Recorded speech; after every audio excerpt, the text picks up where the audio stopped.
l'équilibre intestinal qu'on peut gérer avec une cure très particulière. Et mon livre est très orienté matière, c'est-à-dire, voilà, votre population intestinale, ce que vous mangez. Je ne m'intéresse pas du tout à tout ce qui est... moi, je viens d'écrire de la matière dans mes livres et dans cette collection-là.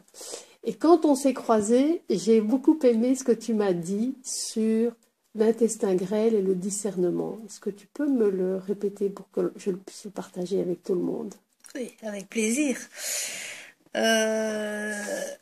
En fait, si je vais commencer, je dirais, j'aimerais bien parler de l'intestin grêle de trois manières différentes. Bon, mais les trois manières se rejoignent.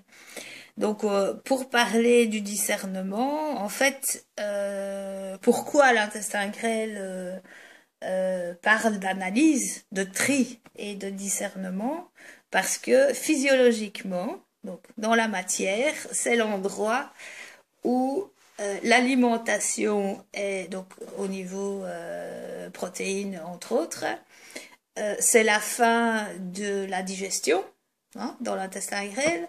Donc les grosses molécules sont découpées en plus petites parties qui, elles, vont être assimilées.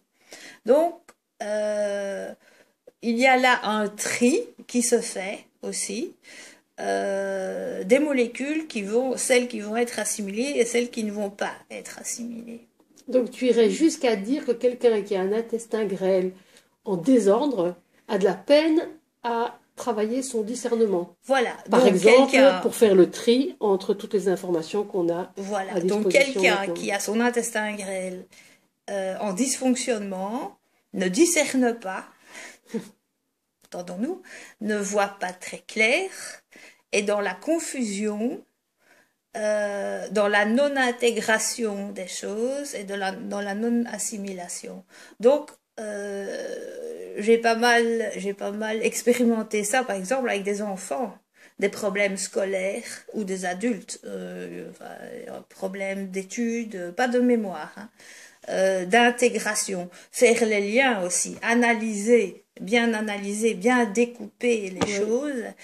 Il y a fatalement un lien inévitable entre le côté mental de la chose et le côté physique. Intestinal. Voilà. Donc tu disais que tu avais trois pistes. Voilà, donc la première. pour cette piste-là, voilà, donc je dirais, on arrive à déterminer un comportement. Hein, par rapport à l'état de l'intestin grêle. La deuxième partie est le fait qu'en fait l'intestin grêle est la limite entre le soi et le non-soi. Donc là, on a tout le problème des limites. Qu'est-ce que je laisse passer? Qu'est-ce que je ne laisse pas passer, hein? Avec discernement, évidemment. C'est l'analyse des besoins qui est là, hein, nos fameux besoins.